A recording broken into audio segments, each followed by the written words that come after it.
도레미파솔 톤이라고. 솔 이 정도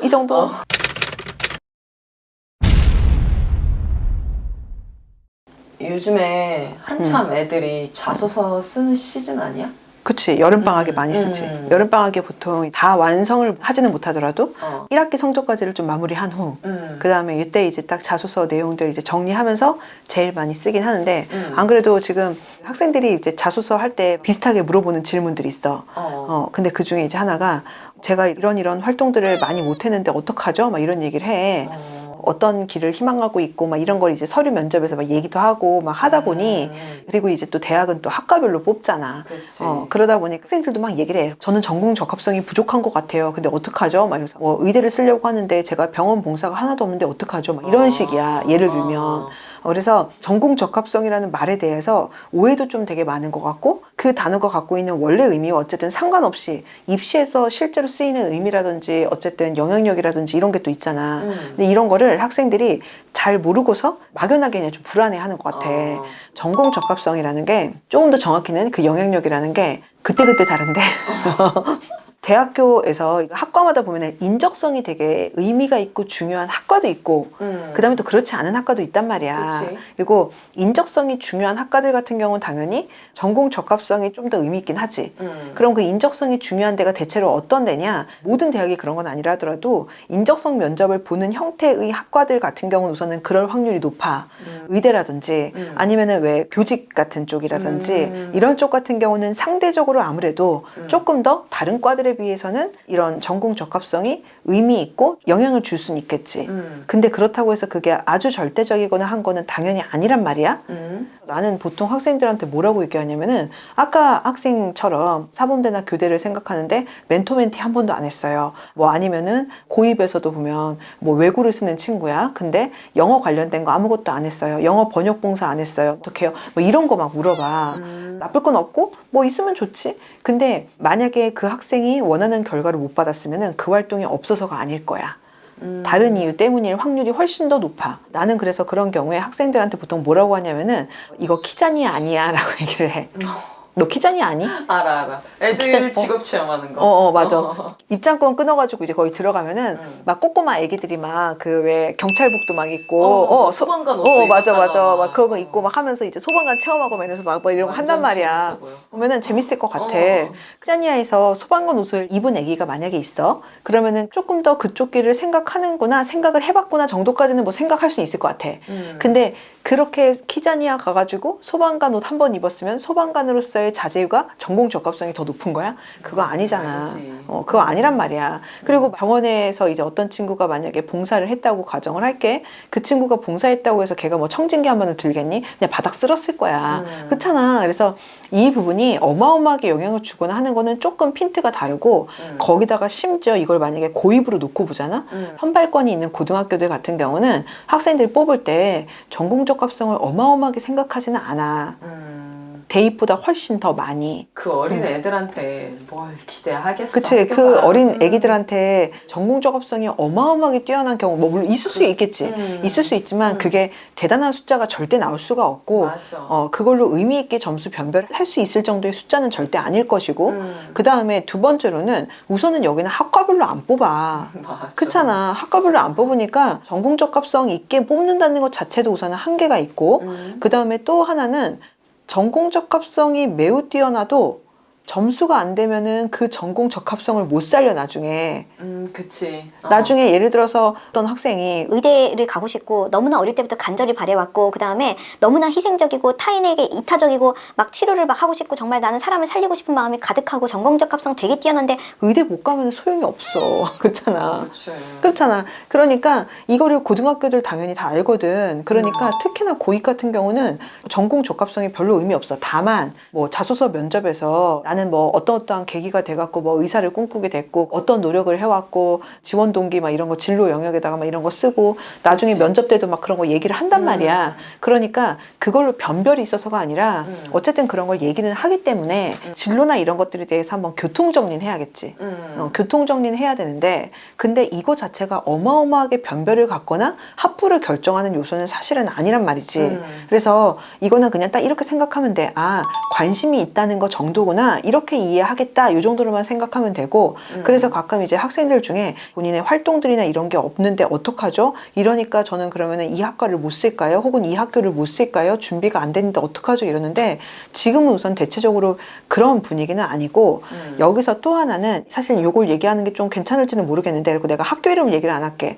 현 정부 들어갔고 학종 인원이 더 전에 비해서 줄고 그 다음에 교과와 수능 인원이 더 늘긴 했거든. 확실히 늘었다 보니까 이게 또 어떠냐면은 예전에 그 학종으로 가장 심하게 많이 뽑았을 때는 전체 그 수시 인원 중에 80%씩 막 이렇게 막 뽑고 그랬어. 불과 얼마 전이야. 그런 친구들을 뽑던 시절에는 학교들이 이런 얘기 한 적 있어. 어떤 모 고등학교에서 선생님이 하신 얘기인데 그 학교에서 이제 학생들을 뽑을 때 그 시절만 하더라도 당연히 학종을 굉장히 의미 있게 염두하고 사실은 학종을 상당히 절대적으로 염두하고 학생들을 뽑았을 거야.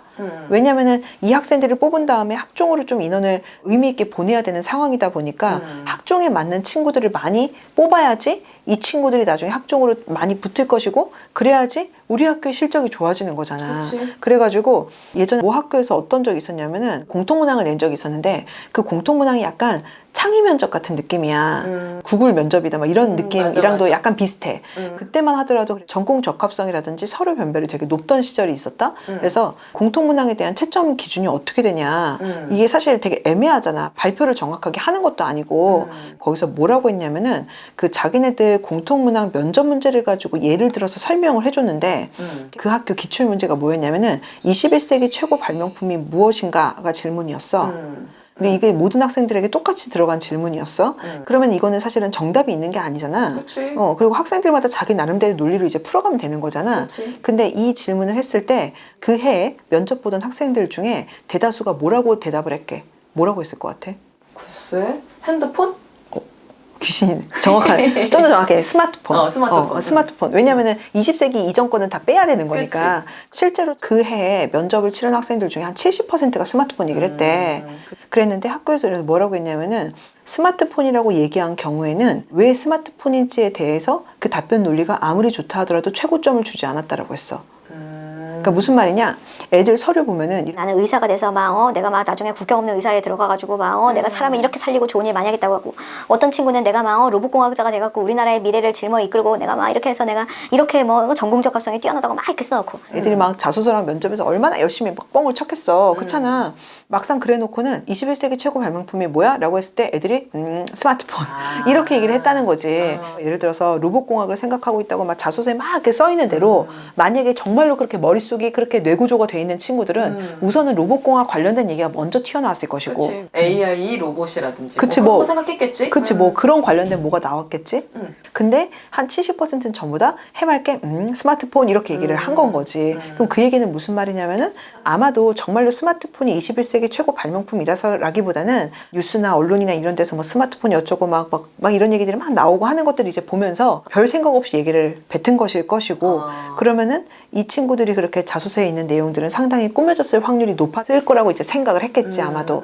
그런데 이제 당연히 이제 이럴 수는 있겠지. 만약에 내가 이를테면 스마트폰 개발자 뭐 내 진로가 그런 식으로 돼 있어. 그럼 그 친구들은 상관이 없는 거지.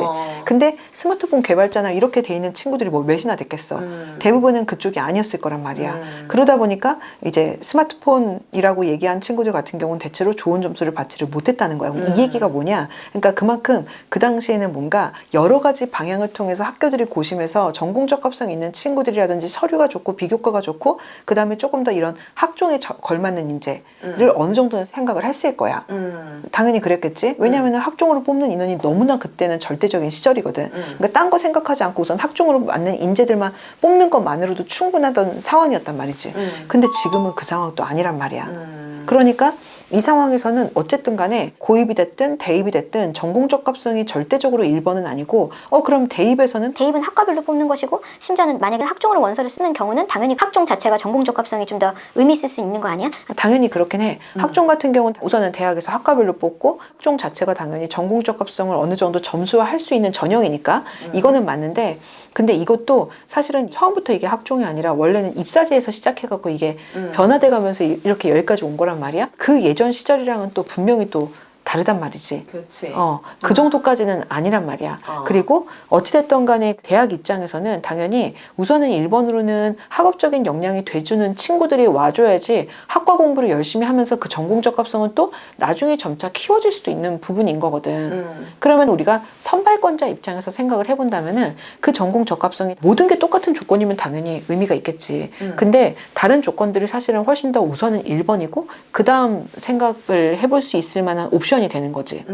그래서 원서를 쓸 때 전공적 합성이라는 그 지점에 대해서 너무 많이 심각하게 생각하지는 않았으면 좋겠어. 근데 좀 더 정확히는 그러면 전공적 합성이 없어도 상관없는 거냐, 중구난방이어도 되는 거냐, 그 얘기는 절대 아니고, 학종 같은 경우에는 상위권 대학으로 올라가면 올라갈수록 그 전공적 합성도 굉장히 예쁘게 서류가 맞춰진 친구들이 더 많긴 하겠지. 아무래도 그만큼 치열하니까.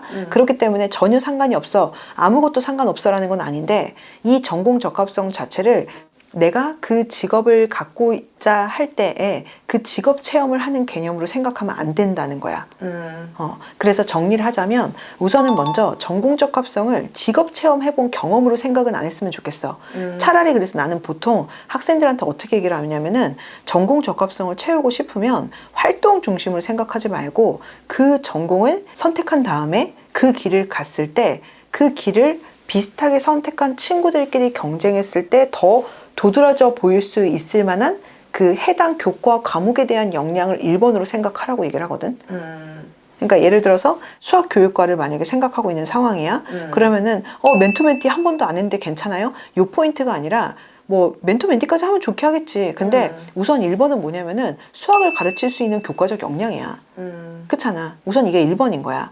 그래서 우선은 그 교과 과목에 대한 역량을 우선은 먼저 1번으로 생각하는 것이 맞고, 그 다음에 전공 적합성조차도 좀 더 직결되는 과목에 그 과목에 대한 역량이다라고 우선 생각을 하는 게 맞을 것 같고, 거기다가 그런 활동까지 되면 금상첨화긴 한데 이거는 어쨌든 간에 좀 더 후순이다. 그러니까 요거에 너무 얽매일 필요는 없다.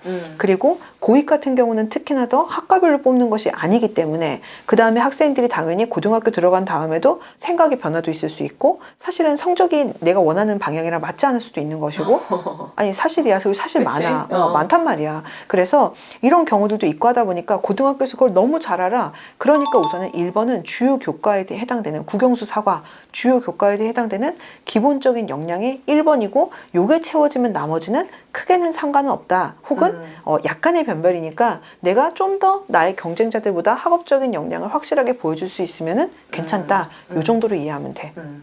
어쨌든 입학사정관들이 기대하는 건 학생으로서의 역할을 그치. 잘하는 학생을 원하는 거고, 그치. 그 학과의 성적을 잘 받으면 되는 것이지, 그치. 실제 어떤 직업적인 역할을 기대하는 건 아니다. 그치. 키잔이 아니다.